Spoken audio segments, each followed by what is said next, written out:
Wildfire Podcast is an extension of Wildfire, which has a focus of igniting men and women of God into deeper discipleship with Christ, instilling people with a passion to radically and relentlessly pursue Christ wherever that leads, that God's truth will spread like a wildfire. Welcome back to another podcast, everybody. Welcome. I am joined with Tierna Gill. Who the heck are you and how did you get here? Yeah, I'm Tierna. I'm from Ballymena, which is probably the most interesting thing about me. Yeah, I love the Lord. I'm very passionate about His Word and about how we can use that and like spur each other on and stuff. I got here. How did I get here? I was just asked. Yeah. And I was like, sure. Yeah. I don't really know what I'd include, but here we are. So yeah, love the Lord. That's great. Basically. First of all, we have to revise that. So next time someone asks you, who are you? The first fact that you get is not that you're from Ballymena. Yeah, because you know what I mean, you're more interesting than that. There's more to you than Ballymena. But I think that's sort of the thing with Ballymena people. I think they're just proud from where they come from. Yeah, I think we think it's the centre of the universe. It's just that the nationalistic identity of Ballymena. So that's it. in that regard, yes, we respect that. So the podcast that we're actually talking about today is, do relationships need boundaries? Yes. Oh. I answered it. Thanks guys for listening. And we'll see you next time. So do relationships need boundaries? We're going to explore that a bit, because the reality is, you know what I mean, the majority of the population will get in a relationship. There's only a select few who are called to the blessedness of celibacy. The camera caught that as well. Okay, the podcast listeners didn't see that, but if you want to see what happened, go watch the footage on YouTube. So celibacy is a gift given by God, and that's given to a select few. It's not the majority, it's the minority. So we're speaking into a situation that affects, you know what I mean, about 90% of the population. Definitely. Okay, that's not a direct statistic, but I'm just throwing it out there anyway. Don't go. Yeah. So let's just get into this podcast. Dive straight in. First of all, I want to say that whenever we come to anything in the Bible, we have to ask ourselves, anything in life, we have to ask ourselves, what does the Bible say about this? So whenever people come up to you and ask you, what do you think about drinking? What do you think about smoking? What do you think about abortion? What do you think about homosexuality? What do you think about racism? What do you think about taking this drink of water? What do you think about anything? What does the Bible have to say about what you do and why you do it? We're not the authority like the Lord is, so exactly. Is, definitely. God is the authority. And you then say, okay, but the Bible. So Jesus is our authority. And Jesus rose from the dead, and that's the foundation of Christianity. And Jesus is the Word. So the Word is that which has been spoken by God. And so we first start with Jesus, and then from Jesus we get the Word, and the Word is the Bible and its totality. And so that's why in any given topic, such as this one, do relationships and boundaries, we go to the Bible. What does the Bible say about it? And there is much. Does the Bible speak to this? Yes. It does. It does speak to it. Okay, so number one, that which is prescriptive. So if someone said to you, look, what do you think of murder? I'm going to go to the Bible, because it is the authority and not me. And it says, thou shalt not murder. That is what is called a prescriptive command. There are those commands that are just explicit in the Bible that tell us what not to do and what to do. And of course, those regulations are given by our God, our Father, to help us, and we should respond in love. They were given out of love, and we should respond in love, obedience. If you love me, you will obey my commands.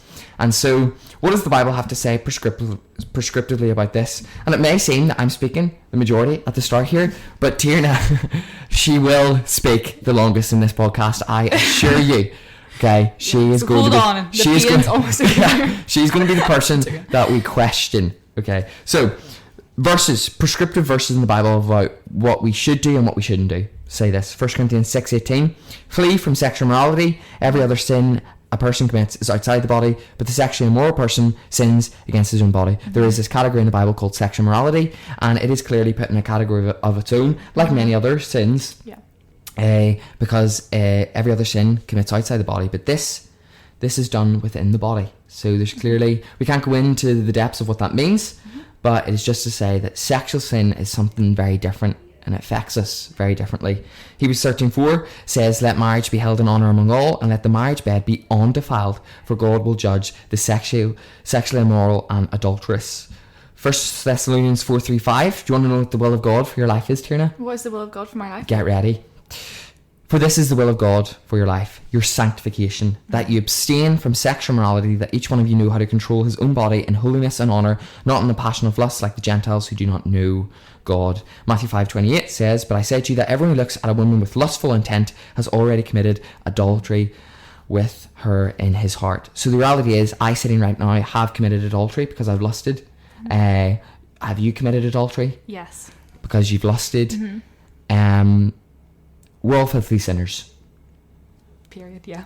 Period. Every single one of us. Yeah. Ephesians 5:3 says, but sexual immorality and all impurity or covetousness must not even be named among you, as is proper among the saints. And it goes on and on and on and on and on. There are many verses that speak to sexual immorality. And whenever we talk about 1 Thessalonians, it talks about what is the will of God for your life. What is the will of God for my life? It specifically hones in on that you abstain from sexual morality, that you control your body, not like the cultural around us. That's key. We're called not to conform as Christians, and so whatever the culture says is right as the sexual standard, we don't go from the sexual standard, because the Bible tells us not to conform to that standard. And it specifically says that you're not to control your body in the passions of the lust like those around you. Instead, conform to the will of God, which is sanctification, abstaining from sexual immorality. So prescriptively, the Bible is clear about this idea of sexual immorality, and we're going to, that is the prescriptive sin. Sexual immorality is a sin, and it talks about keeping the marriage bed undefiled. So you sin, what you sin? I can't hold hands, I can't hug. That's physical. We're going to talk specifically into that area, but as a principle, anything that is physical outside the covenanted marriage is more than likely going to be sexual immorality, and it has attached with us a specific nature and a specific desire, that hugging someone, that kissing someone, a certain type of kiss, and hugging, they don't fall, hand holding, they don't fall into that category of what we're talking about, the physical things that pertain to sexual immorality. But we're gonna talk a little bit more specifically about that. I'm still going to keep talking, so just be quiet. The second thing that you want to go to in the Bible is, okay, what does the Bible say prescriptively? Specific commands, which we've looked at. What does the Bible say descriptively? So what are the stories in the Bible that highlight sexual immorality, and what are the consequences of those people who commit sexual immorality? And we read of nearly every Bible character commits sexual immorality because it has a specific hold on humanity. So you've got the likes of Abraham sleeping with Hagar. Abraham's already married, so there you go. We also read of sexual immorality taking place in Sodom and Gomorrah. We read of Lot straight after being saved from the sexual immorality of Sodom and Gomorrah and the punishment that God enacts. He then goes and sleeps with his daughters. So what's going on? And we also read about how he presented his daughters to be raped. What? A lot going on there. Yeah, and we also read of David and Bathsheba. We also read of Solomon having over like 700 concubines. There's just a lot of adultery going on, a lot of sexual immorality. And we also read of in the church, sexual immorality taking place in the church in Corinth. Paul says that even pagans don't even do what you're doing. That's how bad it is. So sexual sin has a specific hold, and we can look prescriptively and descriptively to see that sexual immorality is not a good thing. And God has specifically said that we should not commit sexual immorality. That is the prescriptive command. In any descriptive case that we have, it goes horribly wrong for that person. There is punishment, there is consequence. Why do we need boundaries? Okay, this is my turn. So why do we need boundaries, and what is the function of boundaries? So first of all, God created sex. He designed it, it's divinely constructed, and it's so beautiful, and it's such a gift from God. This means that it holds power. If used incorrectly or in the wrong settings, sex can be very dangerous. For example, fire. So if used correctly in the little fire pot, what's that called? Like a stove? Fascinating. A fire pot. If in the fire pot, it's protected and it can be used in a good way, but if not, it can burn, it can put everything aflame. So it holds immense power. When dating, the enemy will try to tempt you to sex, and when married, the enemy will try to keep you from sex. So the enemy sees the power of sex, and we need to as well. So boundaries are a source of protection. Proverbs 4:23 says, "Guard your heart above all else, for it determines the course of your life." Boundaries help us prioritize the Father's ways above ours, and boundaries are barriers that come between us and the temptation to pursue things that separate us from God. They make us spiritually healthier, and they point us to Jesus. As well, discipline is extremely painful when it happens sometimes, but it's incredibly necessary. Discipline helps us to grow more in God's likeness. Hebrews 12, verses 5 to 8 says, "Don't make light of the Lord's discipline, and don't give up when he corrects you. For the Lord disciplines those he loves, and he punishes each one he accepts as his child." 1 Corinthians 6:18 to 20 says, "You must honour God with your body." That's just the wee end part. So we don't own our bodies. These are not our own. Everything we do with our bodies and everything we think should glorify the Father. That's why we're on the earth. That's our purpose to do in everything we do in life. As well, we are called to be set apart from the world. Our lives and how we date should not make sense to a non-Christian. Our society is so obsessed with sex, but we are called to respect it. 1 Peter 1:16 says, "You must be holy because I am holy." So can the world say that you're different in how you date? I think that's... Wow. So that's why do we need boundaries. So we've looked at, okay, here's the topic. Like any topic, what does the Bible say? Prescriptively, descriptively. Why do we need boundaries? Tierna's just highlighted. So the second question that I want to ask you is, how do I communicate the boundaries? Is that the question I should ask you? Yes. Okay. Yeah. So I think some people maybe view like the boundaries conversation in yeah, she's quoting. If you're listening, she's doing the bunny rabbits. Yeah, as like a bad thing and a scary thing and something that's awkward. But boundaries and those conversations create such an intentional depth within your relationship. Our relationship is not self-serving. You need to know your partner's boundaries and respect them.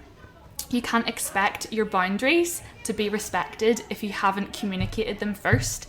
So something I say to everyone, and everyone will know that I say this all the time, but you can't expect what you don't express. So that open communication is so vital. The difficult and awkward conversations are usually the ones that need to happen within your relationship, and they help to set up healthy expectations. So I definitely think that having a conversation early about your boundaries is very important. So form the pattern of honest and open communication from the beginning, and then it'll be easier for you to like often talk about it. Have regular check-ins. I think that's very important.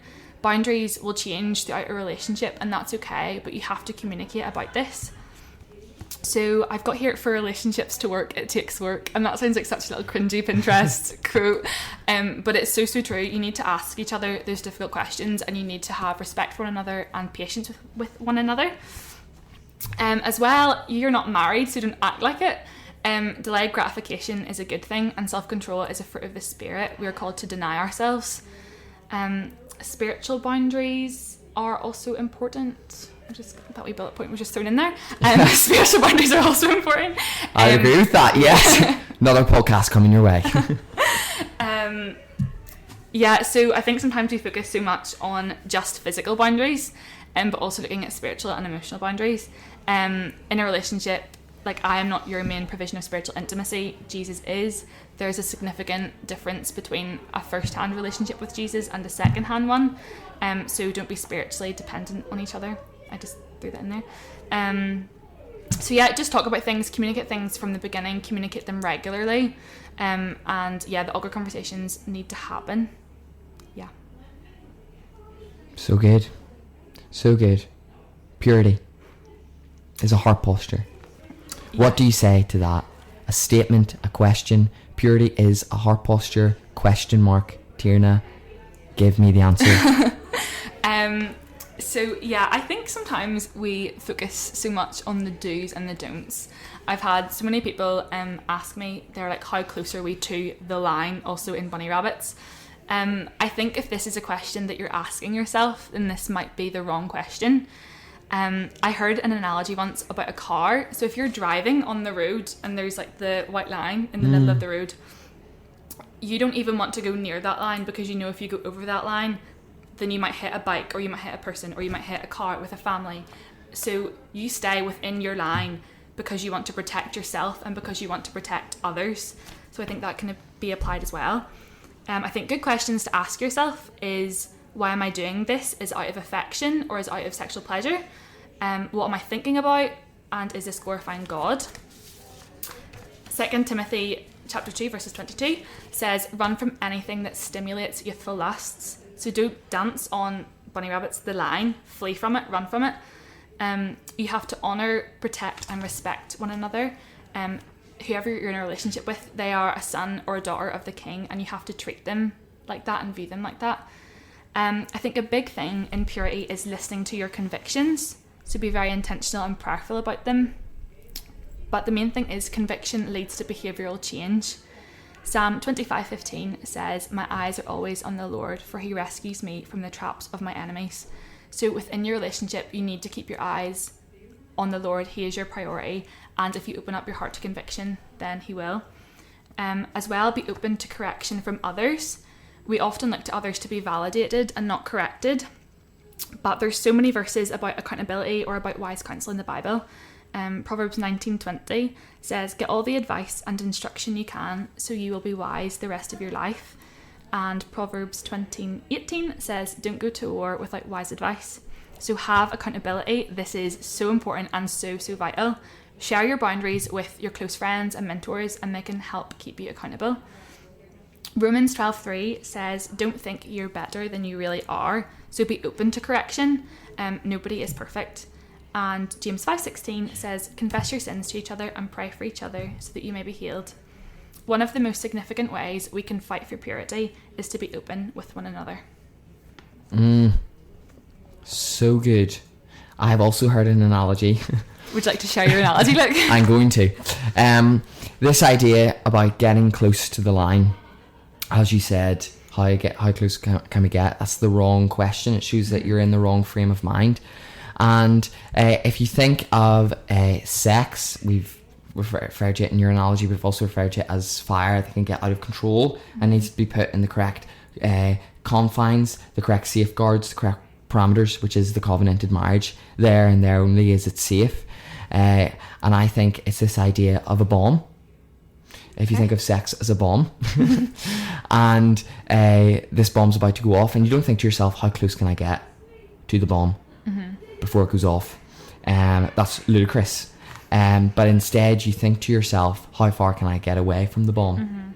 And that's the mentality that we should have whenever you're in a relationship. Not how close can I get to that line, rather what is the safe and biblical place where I can stand, where I'm safe. Because if you think it's like a car on a hill and it's about to go down and you put that handbrake down, that's the way lust works.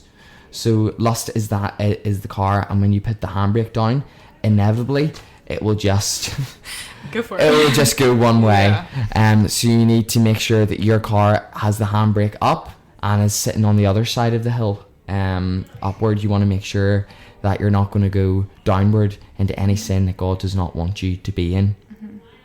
So what then do we do with the shame that surrounds this topic? Because people sitting here right now may feel convicted. They themselves have committed sexual immorality. They have not done what God has appointed, what God has commanded. They have not done the best of what God has called them to be. God wants to protect his children, and people have firsthand seen what has happened when they break those commandments, and how committing those sexual acts just hurts them directly and hurts the people that are around them, and that in no way is it a good thing. And they feel a lot of guilt and a lot of shame, and they feel like there's no real way forward. It's like, yes, I know that which is sexual morality and I've done it, so now what? Yeah, I think the main thing that I probably say to those who are listening and who feel like that is, you're not your past. If you have brought that baggage, if you've brought that weight to the Father, if you've repented of that, then you're forgiven. We're going to say something there? Sorry, no. Sorry, I was sinking into myself moving, there. Sorry, keep going. So you're completely forgiven. You're white as snow, you're washed clean. So you also need, through the Father's strength, to forgive yourself and also to forgive whoever has hurt you. You're not perfect, and in a relationship, you're in a relationship with someone who also isn't perfect.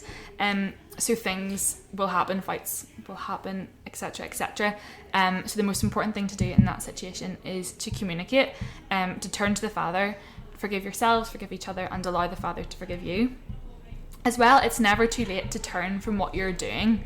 So I think sometimes if we've crossed like the line in funny ears again, then we maybe feel like we can't come back from that. And if I've already done it once, then why can't I just do it again? If I've already fallen short once, then why can't I just keep on doing that? But that is not the mindset, that's not the heart posture that we should have. The Father is always there with open arms, so run to him for forgiveness. He will always be there for you. Yeah. Just all my little pieces. Brilliant. And I think that was the key there. It's this idea of, with repentance there comes a practical change. So God doesn't forgive you just so you can relapse and then go and commit the same sins. Rather, God's forgiveness liberates us, sets us free from the captivity and bondage of sin, and that we don't use our liberty, as the Bible talks about, to go and keep on sinning. No, rather there's this change in direction, and we want to be obedient. So, coming to the close of this podcast, I actually want to highlight some safeguards.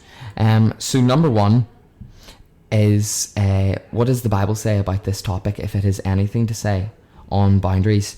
And we've talked about how sexual morality is the selling off of sexual purity and involves any type of sexual expression outside the boundaries of a biblically defined marriage relationship. So anything physical that takes place outside a covenanted marriage that God has not permitted, that is what is classified as sexual morality. Specifics, anything that is going to cause you to lust, because if you look at a woman with lust, then you committed adultery. So you need to think about, is the thing that I'm doing, is me holding hands, is me hugging, is me kissing, causing me to lust, causing that person to lust? That's a specific aspect of what God has said we shouldn't do.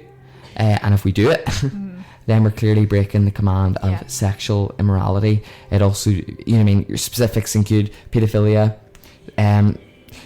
other forms of sexual morality that we could go into. There is specifics that talk about what sexual immorality is. So then the next thing that we want to do is actually ask ourselves about the specifics, because people then say, okay, can I hold hands? Can I hug? Can I kiss? And so we think that the explicits and the big no-nos are going to be this idea of having sex outside of marriage. They're going to, as we said, anything that is going to cause you to lust, don't do it, because then you're committing the sin of sexual morality, which God says is wrong. Anything that is going to sell off sexual purity, don't do that.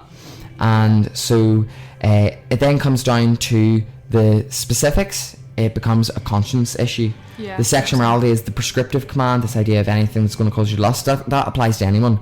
But then whenever you apply it to your own relationship, you need to... There's so much loud music going on in the background, but people won't be able to hear that. But we're being serenaded right now. So now in this category of the conscience, that speaks into the specifics, because the Bible has nothing to say specifically about holding hands, or about certain types of kisses, because there's holy kisses in the Bible, so specific types of kisses or specific hugging. And so in these things it comes down to the conscience, and Romans talks about the conscience, about this idea of defiling the conscience. God has instilled a morality within us, and that morality is heightened and is perfected whenever we enter a relationship with God, because we now have the Spirit, so we have this conviction, the power and the motivation to identify and not engage in sin. And so you need to apply your own conscience to the relationship whenever you use our establishing boundaries, which is what we talked about. So establish the absolutes, anything that's going to cause us to lust, any physical intimacy outside the covenant of marriage that's going to sell purity, such as sex outside of marriage, or anything that's going to defile our conscience. They're the things that we need to avoid. And so the framework that you can use to decide, is this going against my conscience or not, is called what I call the conscience framework. So you have to ask yourself, is what we're doing, what is the act? So what actually are we doing? Number 2 is character. What's my character showcasing in this moment in what we're doing? What is it showcasing in that person? What are the implications and effects of what yous are doing? What yous are thinking? And then there's another one, which I've forgotten. Motivation. There we go. Motivation is so key. Why are you doing the thing that you're doing? Whatever you do, whether you eat or drink, do it for the glory of the Lord. And what doesn't proceed from faith is sin. So I want to make sure that in anything that you do, that you're not committing sexual morality and the explicits, that you ensure that you're not selling off purity, that you're not lusting, and anything that falls into the conscience category, you want to make sure that you're not defiling your conscience by looking at your motive, your character, the implications and effects, and the act that you're doing, and ensuring that you're doing that in faith, and that you're doing it for the glory of Christ, and not just to satisfy your own sinful desires. There's actually a purpose to it. And then the other thing is the accountability framework that you can apply, and that means one or two things, and you need to, number 1, have people in place in your life that can speak into your situation, that can hold you accountable.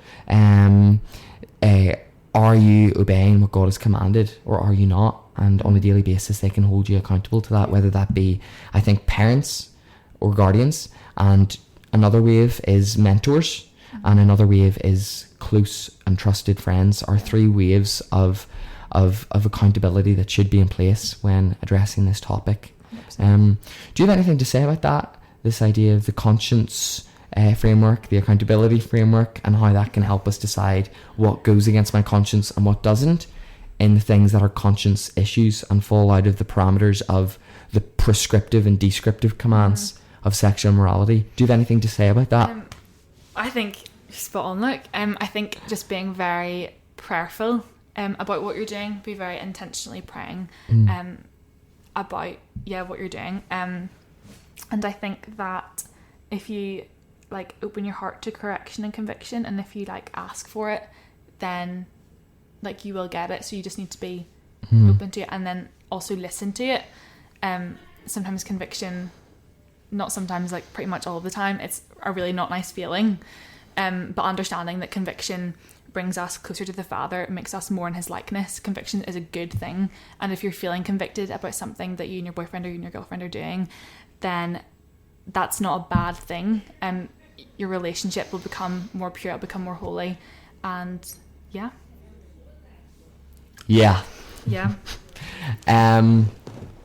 So that is it for this podcast. To summarize, now we may have to say goodbye to the people watching, and if you want to catch the rest or the last summary of what we've talked about, then go and listen to the audio version, or maybe you will get the end of it, I don't know. But to summarize, we've talked about, do relationships need boundaries? And it is a resounding yes, in every possible aspect. Spiritual boundaries and physical boundaries, and physical is the one that we have focused on. You do need to apply physical boundaries. Why?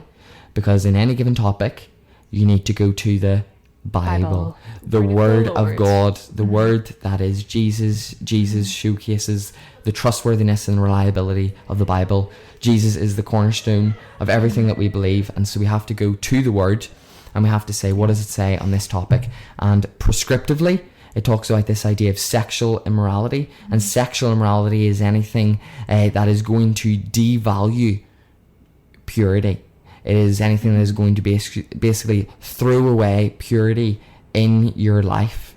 Any physical intimacy that God has declared unclean, that takes place outside the covenanted marriage, this is sexual immorality. And a key thing is it causing me to lust? Anything that will cause you to lust is you in sexual immorality, is you, as Jesus said, committing adultery.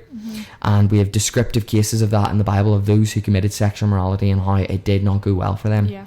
And then we basically grilled Tierna. Do you want to summarize the questions that we asked you? Sure, if I can remember what I talked about. Yeah, so first of all, why we need boundaries. Just that sex is very powerful, so it has to be protected. The reason you are protecting it is because, like, the person that you're in a relationship with, they are a daughter or a son of the king, and yeah, if used in the wrong context, sex can be very dangerous. And there can be a lot of like sexual hurt and sexual shame that comes like with that. So yeah, boundaries are about protection. They're about preventing us from stepping into something that's out of line with God's will for us and God's character. Yeah, and how our bodies aren't our own. That's very, very important. We are, yeah. Lost in the sentence. I can complete it for you. Our bodies are not our own because they were bought with a high price. Therefore glorify. Jesus, therefore glorify God. So our lives should literally be just a living sacrifice for Christ, as the Bible says. In every thought, every desire, every motive, every action, our bodies are sacrifice for Christ, and that includes in your relationships. Thank you so much. Like, spot You're on. welcome. Yeah. Then, how do I communicate my boundaries with my partner? How often? I would say very often have very regular check-ins, have boundary conversations early, so that you're again setting up that pattern of honesty, and yeah, that pattern of trust for, between each other. And purity is a heart posture ? Yeah. So again, like reiterating what Luke said, it's not about the like do's and don'ts of like what you do and don't do. Yeah. It's about why you're doing it, your heart posture behind it. And yeah, being open to correction, being open to conviction, having accountability, etc., etc. And then shame. I think a lot of people, myself included, have definitely experienced sexual shame, and that's something that whenever you give over to the Father, He will forgive you for that. So open yourself up to that.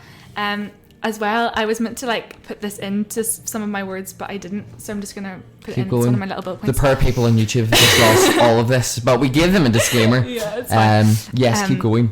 Yeah, so our relationship is so much more than physical aspects. Your relationship isn't just about how much you kiss or how much you hold hands or how much you hug. Like, yeah, it's a relationship coming together with someone and running the race together. That's why we're here. That's why we're in a relationship. It's to run the race together.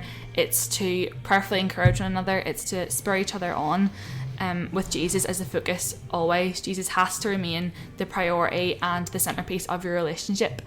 Then, well, nothing. So something that I've said to a few of my friends and stuff is the phrase peace over passion. So your relationship shouldn't be driven by passion, all these like ups and all these downs and everything so like fiery and passionate and everything, but your relationship should be driven by peace, and that's peace that isn't of this world, but peace from the Father. So yeah, totally bro. And then we finished off by, again, look, Tierna, okay, what about the specifics then? Can I hold hands? Can I kiss? Can I hug? Can I do these things? And the answer is no and yes. Yeah, so giving you really.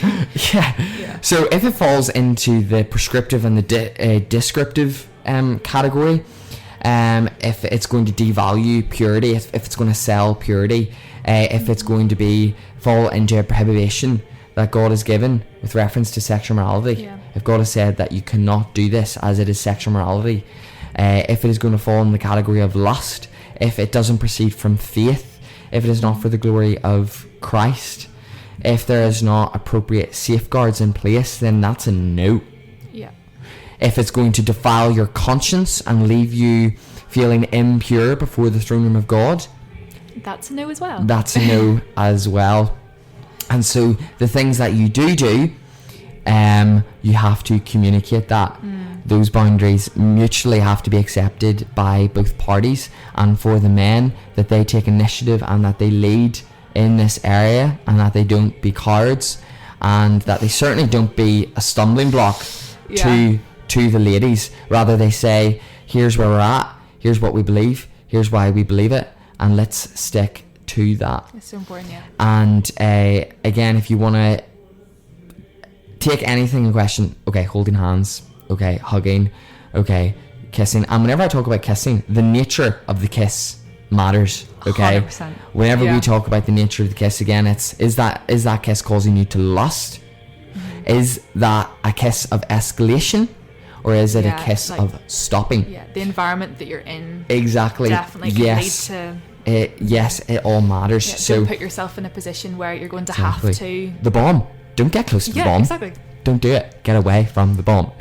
So, in my relationships, I have communicated and led and taken initiative and said, okay, here's what I believe and why. Here's the prescriptive and the descriptive, and here's what I would place in the conscience category, where I see my conscience undefiled. And what about you? Where does your conscience land? And we want to get to a place where both of our consciences are undefiled in the things that we do. And if any one person feels defiled, you just need to stop, because you want to ensure that you are not. Paul talks about any weak conscience, then we lay in the side of the weak conscience. We don't want to be a stumbling block to our weaker brother and our weaker sister. And whenever I've kissed in my relationships, the nature of the kiss I went there. The nature of the kiss matters. So at no given point was there lust. At no given point was there a kiss of escalation. Okay, this is going to go somewhere. At every point, the kiss could stop. And at every point, the kiss was there to glorify God. We had a heart posture of like anything. Whenever we eat, whenever we drink, whenever we do what we do, this is like for the glory of Christ, and it helps strengthen and build our relationship, whilst ensures that we are not in prescriptive sin, and also ensures that we are not defiling our conscience. And you want to make sure that you communicate that, and we're not giving everyone a license to just go and start, doing whatever they want. Anything and pretending that this is caused me to laugh. If you cannot emphasize enough, a kiss of escalation is a no. Yeah. A kiss of stopping. Okay, what does that look like? Again, that's a conscience issue.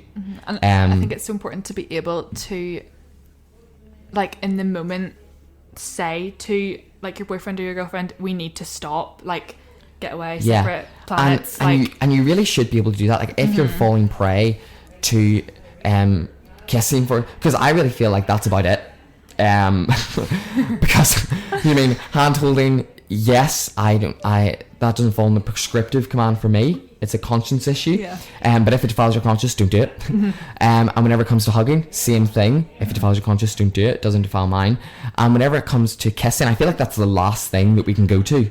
Anything after that, I would find that falling into the prescriptive.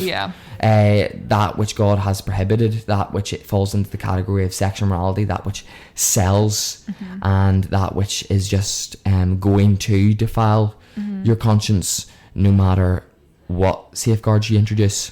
So whenever it comes to kissing, ensure that the nature of the kiss, you don't just use it as a license to be like, they said I could kiss. Because that's not what we're saying. We're saying that your conscience could allow that, we think. 100%. But the type of kiss that your conscience could allow is one that, although awkward, you'd be happy enough for your parents to see.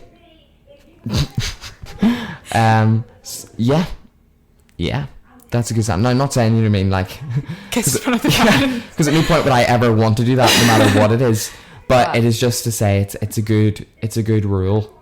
And you want to make sure that you're not just falling captive to, well, we keep kissing and it keeps escalating, it keeps bypassing the boundaries, it keeps defiling my conscience. Don't do it. Don't do it. What your mind's thinking about whenever you're kissing that person. Well, if it's lust, then that falls into the prescriptive command. That's a runaway. So the question is, like, well, you can already kiss someone without lusting. Well, if you can't, then that's it. It's in the prescriptive category. Like, if you can hold hands, if you can hug, and if you can kiss, and the nature of the kiss is one of stopping and not of escalation, then if your conscience allows it, then you can do those things, because I don't think the Bible speaks prescriptively to that. But if your conscience can't do that, don't do it. And there's time for that in marriage. Like, sex is so beautiful and can only be truly enjoyed and truly experienced within the covenant of marriage. So if you can't like kiss and stuff now, then wait until marriage, and then in marriage that'll be so beautiful, and you'll know that you're doing that in a way that glorifies the Lord. Yeah, and always remember that this is a conversation. That's the whole point of Wildfire. It is youth for the youth, done by the youth. That is the whole point of the we're not podcast. perfect at We're all. not theologians. We're not scholars. We're not trying to say that we're giving you the best theological content. What we are saying is that all of us who are followers of Jesus need to be obedient to the word of Christ. All of us need to be searching the scriptures. All of us need, in order to think, have to speak as we are doing, and we have to stimulate conversation. Like, I'd rather have said something wrong and someone come up and correct me to get me on the right path than say nothing and always believe and just always believe the wrong thing. And so engage in these topics and be obedient to the word of Christ, and get in the word. Like, if you've heard something and you're not sure if you agree with it, like, that's totally okay, that's fine. Get into the word, and that's where the authority is from. That's the best place where you can get any wisdom and advice from. So go to the word and pray about it. And you know what, on Monday I'm going to release a blog that can be paired with this, and it's going to talk about the conscience framework and the accountability framework, because the conscience framework, I listed a few points, but there is much more. And then you can apply that which is prescriptive and descriptive. But what about the conscience area, that really just goes up to kissing and a certain nature of kissing? That's about it. That's all it speaks to in this specific category. I don't think there's anything else. I wouldn't leave room for anything else other than that. Inappropriate touching, anything like that. It's just I would find that devalue, like just selling purity again, engaging in sexuality. 100%. So I will release that, and then you can pair that and have that. So what does my conscience? What does my conscience say about this? What is the accountability framework, and how can we have healthier and biblical relationships? Brilliant. I want you to end the podcast, Tierna. Okay. God bless. Go pray. Go keep running. Bye.